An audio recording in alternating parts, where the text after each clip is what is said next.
Kia ora everyone, welcome to week 19. Behind me you can see the big cherries, Adelaide.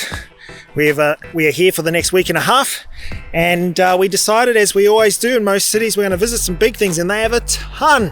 So let's check out these highlights. We're visiting big things today, starting with those cherries and many more, and we'll catch you at the end after checking this montage. Cheers!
Kia ora everyone, and welcome to our week 16 update. Yes, we have almost been on the road for 4 months, and the last 2 months have been in Tasmania. It has been absolutely awesome.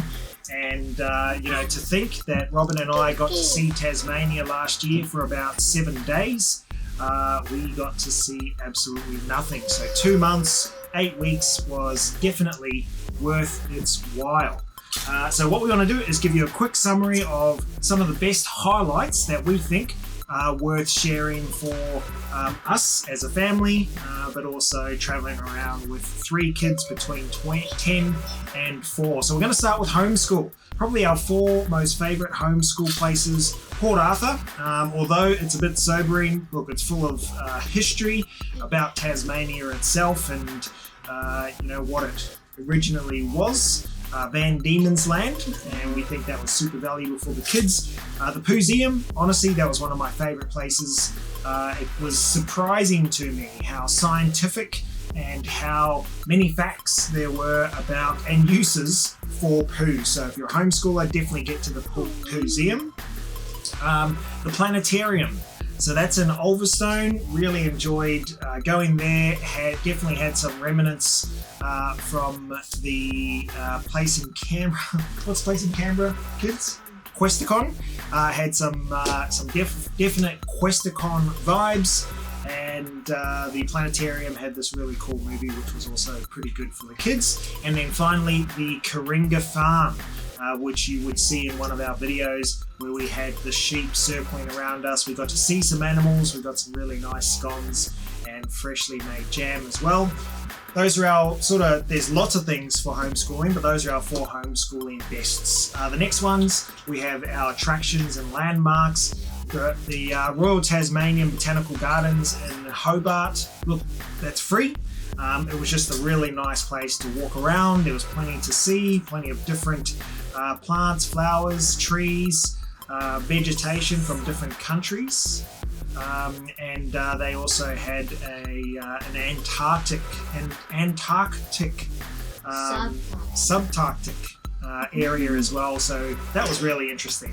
The wall in Derwent, we had heard a lot of things about it. Look, going in there with young kids, they literally have signs. If your kids are annoying, we are going to have to ask you to leave. So that put us on edge, from the get-go. But it was worth seeing. Some amazing artwork and some interesting sort of ways of storytelling as well. In Strawn, there is a show called The Ship That Never Was. That was recommended by a homeschooling mum to us, and we're so glad we went. If we were there another night, we probably would have went for a second night in a row. So definitely check that out in Strawn. Guns, Plains, Caves, that is in Burnie, near Burnie, sort of Ulverston area. Surprisingly really cool. Some underground caves, so a lot of caves that we've been to so far, we've kind of just been walking in on grade or on a cliff or on a mountain. These you're actually going down into. So highly recommend those, and the guides were super cool as well. And look, Gordon River Cruise, look, that gets a mention. It was probably our most expensive attraction, but I'm not going to necessarily say I would go about doing it again. With the young kids, we were hoping to see a bit more animals. You kind of just went to a couple of places, had a little walk around. Definitely some educational value, but I don't know. Maybe if I had my time again, I might have taken that, whatever it was, $550, and put it potentially somewhere else. And there weren't many families on this trip, so we spent a fair bit of time playing cards inside the cabins. Next up, we have nature and hiking. So Freycinet, the Wineglass Bay Lookout was really cool. Mount Wellington and Hobart was sort of a worthwhile visit as well. Bruny Island, just in general. Okay, so there's so many places to walk. There's the lighthouse. There's a few lookouts. You could go to the northern end of Bruny or the southern end. There's so much to see there. Really recommend that as a place for nature and hiking. But their most popular place, which is Cape Queen Elizabeth, which is the rock archway, which you have seen, you would have seen in one of our videos as well.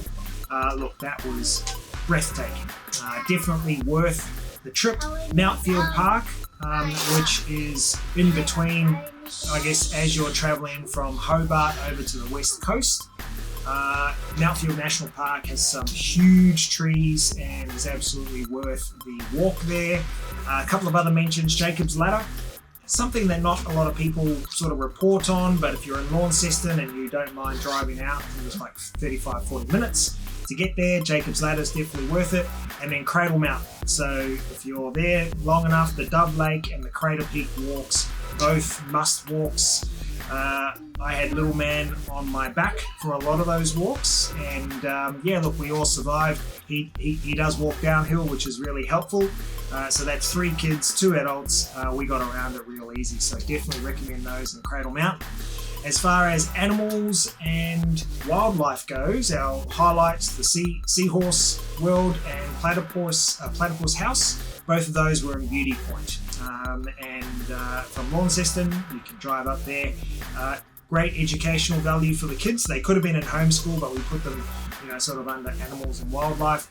Penguin watching in Stanley, super cool. You can hear them all, going at it at night. But just being able to walk out onto the walkway and they're just cruising around. Versus, we had some other places that promote the penguins in Ulverstone, but they were a bit harder to see. You could hear them, but you couldn't really find them because they were all hiding in the bushes. Whereas in Stanley, they were just walking around you. The Devils at Cradle night feeding. So you would have seen that in one of our videos as well. That was really a really great experience for us. Now, TJ's saying good night. We're on the Spirit of Tasmania, which is why it's shaking. It's a day trip, but you can literally get blacked out in some of these inside cabins. So Devils at Cradle night feeding, definitely recommend while you're in Cradle as well. We've got food and drink. Goulet's Sweet Factory in Launceston, very educational, and we all got to taste some amazing chocolate. Devil's Corner Celador, I had my birthday there, so we had some great pizzas and some amazing food and drink, so definitely recommend that. And then Get Shucked Oysters. Now, our family don't necessarily eat a lot of seafood, but the fact that Robin had one tells me that they are edible. This was probably the deep fried version, but the food was pretty awesome there. So that's our food and drink. And then lastly, beaches, Cockle Beach or Cockle Creek, the furthest southern point, I think it was, in Australia that you can drive to. So that was pretty cool. And Bay of Fires, by far like a must-visit beach whilst you're in Tassie. Now, this is a condensed list of, I think we might have had 80 to 90 different places and things that we visited, and I'm not saying that they weren't great and they didn't have value. We just wanted to share a very concise update on these particular ones. So if you're traveling to Tassie, that's our recommendation. Thank you so much for following us through this journey, and we are heading to Geelong. We are turning left. And we're going to keep going. So we will see you next week. Say goodbye wherever everyone is. Bye. I'm up here. See ya.